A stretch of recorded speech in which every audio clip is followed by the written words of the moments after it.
Mahigit 170 Indonesian at Malaysian ang mapipilgrimage sana papuntang Mecca sa Saudi Arabia ang hinarang sa NAIA Terminal 2 na bisto kasing pang-Pilipino ang gamit nilang mga pasaporte. Nakatutok si John Consulta.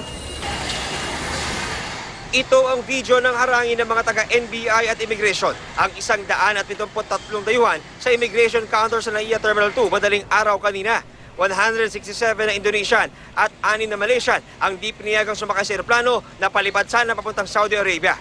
Nabisto kasing Philippine passport ang gamit nila kahit sila ay dayuhan. Arestado naman ang 7 Pilipino na mga middlemen daw ng mga dayuhan at may kasabwat sa mga ehensya ng gobyerno. Base sa intelligence report na nakuha ng mga otoridad, Mayo hanggang Hulyo ngayong taon nang magsimula raw dumating ang grupo ng mga Indonesian para kumuha ng Philippine passport.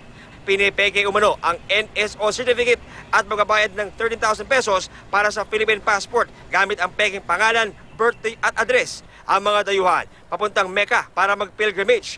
Pero dahil ubos na raw ang slot sa kanilang bansa para sa mga pilgrim, ang slot sa Pilipinas ibinibigay sa kanila kapalit ng $5,200 o katumbas ng mahigit 200,000 piso bawat isa.